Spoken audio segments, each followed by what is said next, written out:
A new effort to keep our communities safer, tracking violent criminals and keeping them behind bars. As Ann shows us, one Mid-Michigan police chief believes the new data-driven approach is already a success.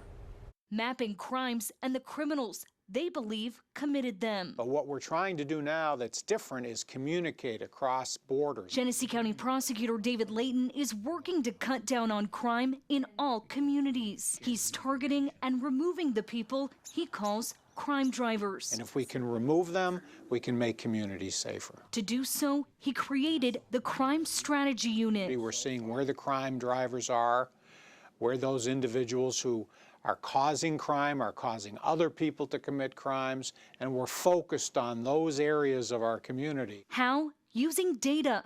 We can't show you everything on these maps, but you can see this one has sections called hotspots, where they believe certain groups are committing crimes. We have nearly 4,000 felony warrants a year that we actually write, and that's not including the ones that we reject. And that doesn't count misdemeanors.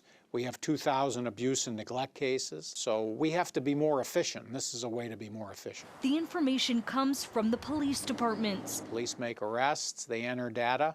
That data is shared across the board with all the agencies, including the prosecutor's office. It's entered into one central system. The system is a software Layton says every county law enforcement official can access. This is instantaneous. As soon as a car is stopped, something might come up in the system. And somebody might say, hey, I got a warrant on that guy. Maybe there's nothing here, but I got a warrant over here, so we're gonna just hold on to him. We're gonna come get him. I was amazed by our drivers of crime. They're not just committing crimes in Mount Morris Township. They're going into other jurisdictions. Mount Morris Township Police Chief Terrence Green believes it's working. In the past year, he says 95% of the township's violent crimes were solved thanks to the new system. Just based on that information sharing, connecting the dots, collecting evidence, taking witness statements, things of that nature. And with the knowledge of where those hotspots are, they're able to be more proactive. If it's a party store, well, I have officers in undercover capacity out there conducting surveillance. One thing the chief also noticed, when they catch a so-called crime driver involved in one crime, it cuts down on others because he says these people are often responsible for multiple offenses. But that right there breaks that cycle of violence. That's why it benefits us, because now, even though we didn't arrest an individual for the drive-by shooting, but we did arrest him for being in possession of illegally possessing a firearm. And as a result, the prosecutor's office is using the info to beef up their case, keeping the crime driver off the street and out of the community. Those are the folks that we don't want to end up negotiating pleas with, or what the public thinks of as plea bargains. Those are the individuals we want to take to trial. Those are the individuals we want to have airtight cases against, so we can take them to trial and get the conviction and the maximum penalty.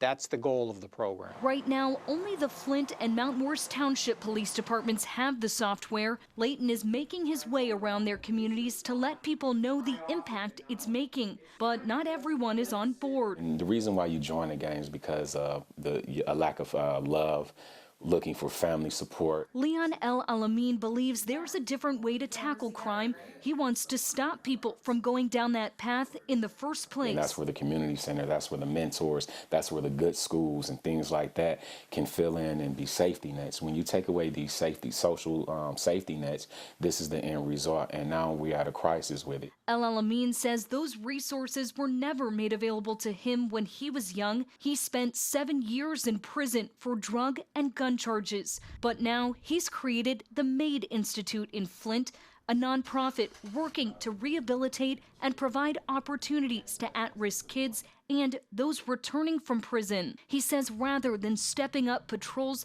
departments should be focused on community policing, where you actually have officers from the community who have relationships with the people in the community who engage. But he says if someone isn't reached in time... Don't get me wrong, you should be punished.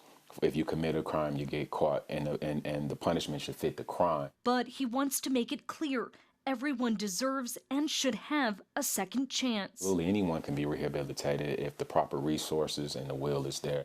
The prosecutor says it costs $80,000 a year to run the crime strategy unit. He's still working on fundraising to get the software in every department.